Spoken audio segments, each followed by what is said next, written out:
jobs and you've only got one. And so I figured I might as well do Marco a solid since he's also the archivist and the official White House florist and has a number of other jobs in addition to Secretary of State. So I'd kick us off and then he's going to take the reins from here. But let me just say a few things about what we're doing and why this matters. So I remember after our very wildly successful military operation in Venezuela, the President of the United States was talking with me and Marco and some of the other senior members of the cabinet, and he was talking just about how important it was that we ensured that the global economy had access to oil and gas many years in the future. And that, of course, is one of the reasons why we're interested in Venezuela is because it has such a critical importance in this all-important resource called oil. And as much as we talk about the modern economy, the digital economy, the high-tech economy, the president said something that was very, very important and I think should inform a lot of how we think about future growth, which is that as much as data centers and technology and all of these incredible things that we're all working on matter, fundamentally, you still have an economy that runs on real things. And there is no realer thing than oil. And I would add to that, there's no realer thing than critical minerals. And I think a lot of us have learned the hard way, in some ways, over the last year, how much our economies depend on these critical minerals. So every man and woman, I believe, in this room understands what we're confronting together today. And I say together, and that is very much something that is at the heart of Secretary Rubio's initiative, and as he said, at the heart of what we're trying to do all across the administration, is recognize that this is something where our alliances and our friendships can really help one another.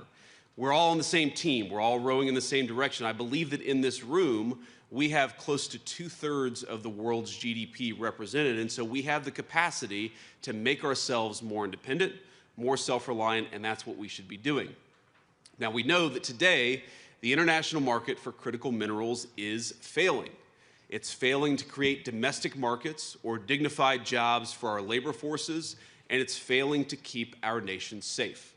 Supply chains remain brittle and exceptionally concentrated. Asset and commodity prices are persistently depressed, driven downward by forces beyond any individual country's control. Now, how many times cumulatively have one of us or many of us in this room heard some variation of the story that I'm about to tell?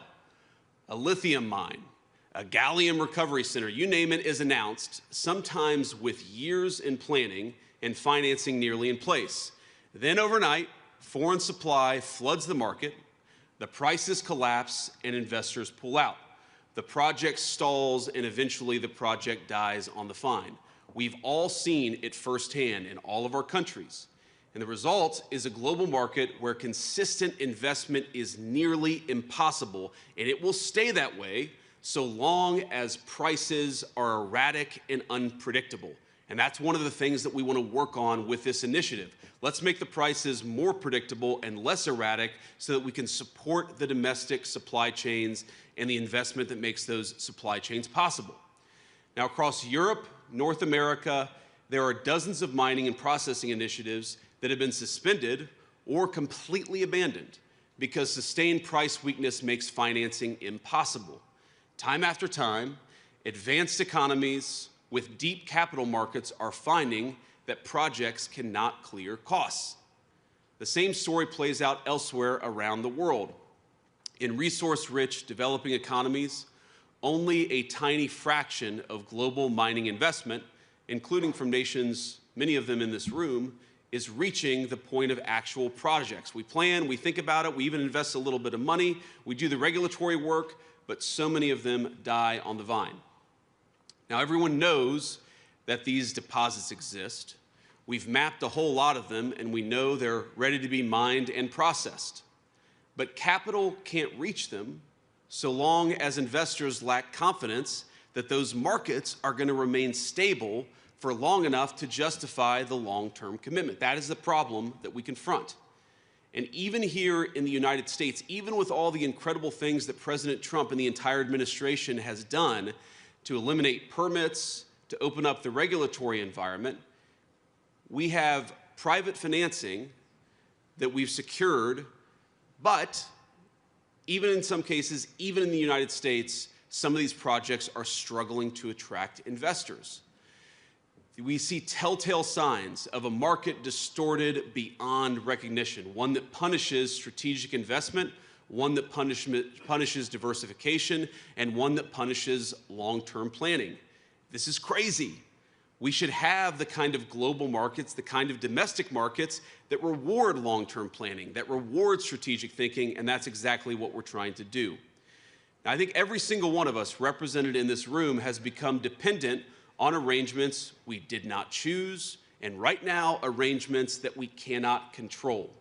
We all face the same vulnerability: access to the things that protect our people and sustain our way of life. Everything from missile defense systems to energy infrastructure to advanced manufacturing to emerging technologies, the fundamental supply chains that support these industries sometimes can vanish in the blink of an eye without any control or influence from many of the countries in this room.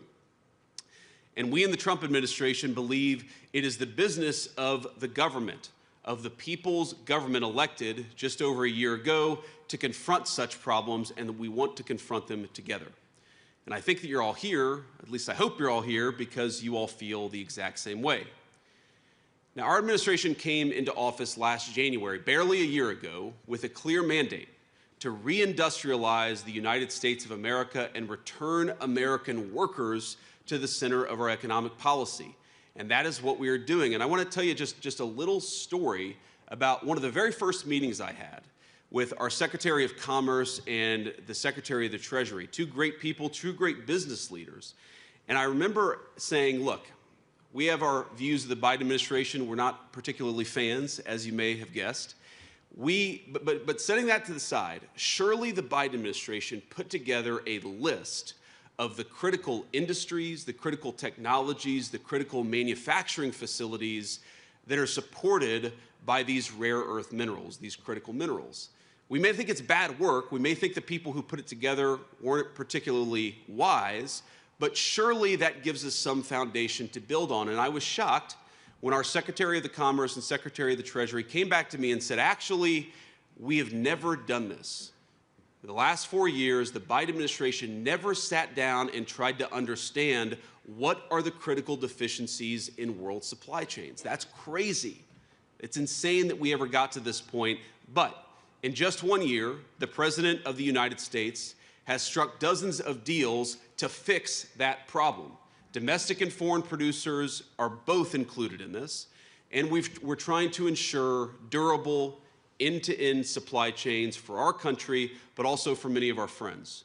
We've mobilized public financing tools at an unprecedented scale, providing up to $100 billion in lending authority for critical minerals to the Office of Strategic Capital. Marco's now a venture capitalist too. He's got many jobs.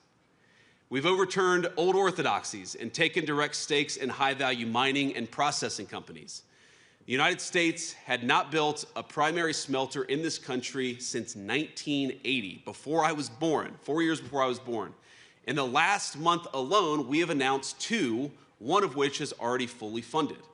And on Monday, the Trump administration announced Project Vault, America's first ever domestic critical minerals stockpile. With these moves, we intend to build an ironclad network of new industrial supply chains to span the entire nation. We're going to create good-paying jobs, skilled jobs for the American labor force, and those people, those great workers, are going to be securing a new era of prosperity for American families, and I believe for many people all over the world.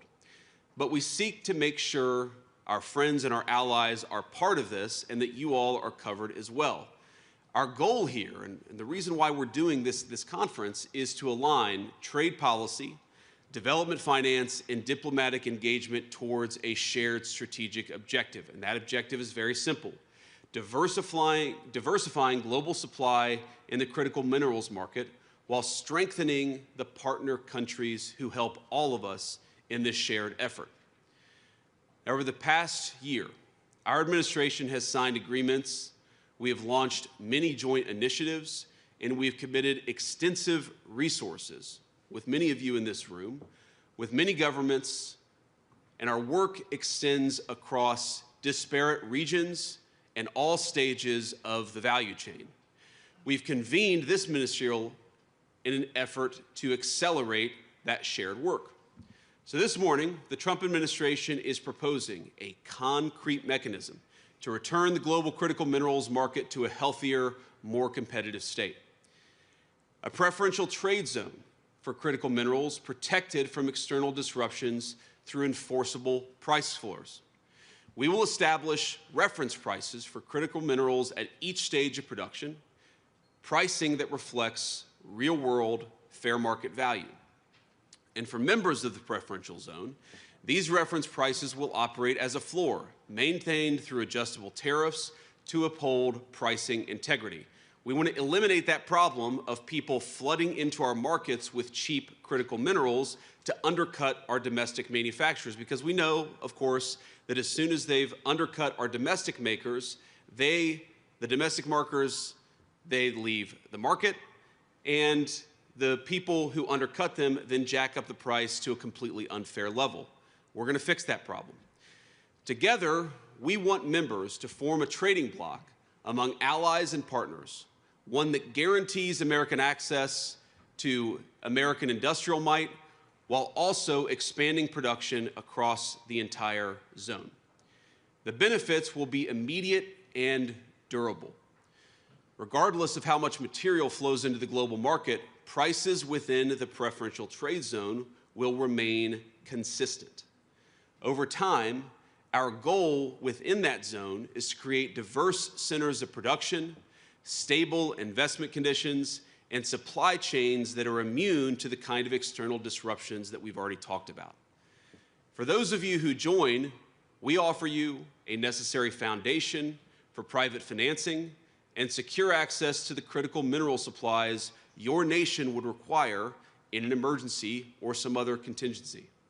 By regulating imports to preserve free and fair competition within the preferential trading zone, we will elevate our nation's miners and refiners, our investors and our producers alike. We are all on the same team, and we need to create the economic incentives that reward people for investing and building in our countries. Membership will be vital for developing economies seeking to expand mining capacity. And it'll be just as important for the advanced economies that rely on these materials to sustain their advanced industries, to sustain their growth and security. And I want to be clear with every person in this room. While we believe America's market is large enough to create its own critical minerals trading zone, this entire effort will be stronger and far more competitive if we build it together. So I'm pleased that so many of you here today have already signed on to this plan. Some of you have not. And for those not yet there, we hope that today's discussions will encourage you to finalize those agreements as quickly as possible.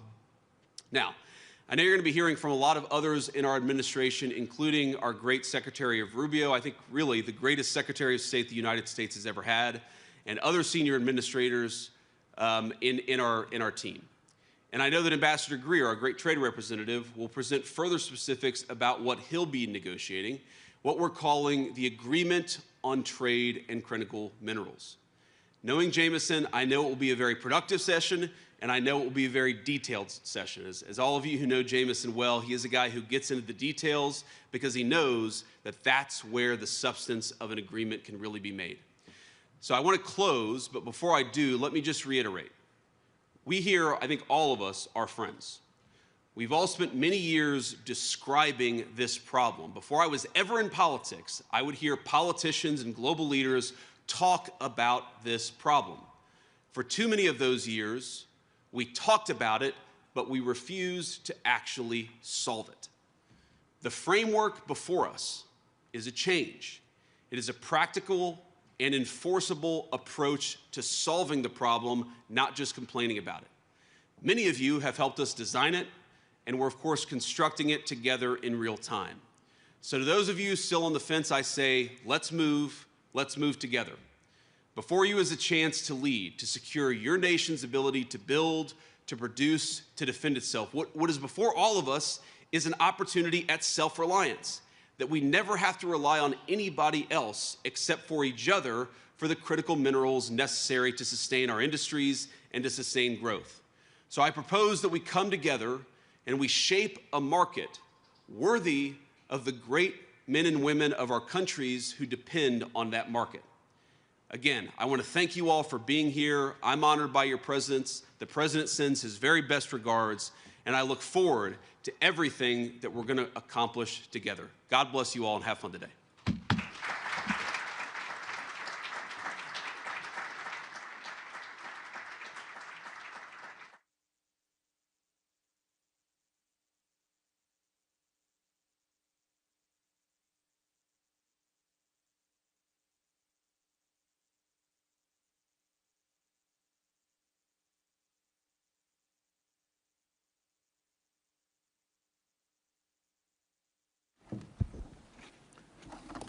Thank you, Mr. Vice President. As you saw, I have to put my own sign here, too, so it's another job I have. I'm in charge of the signage.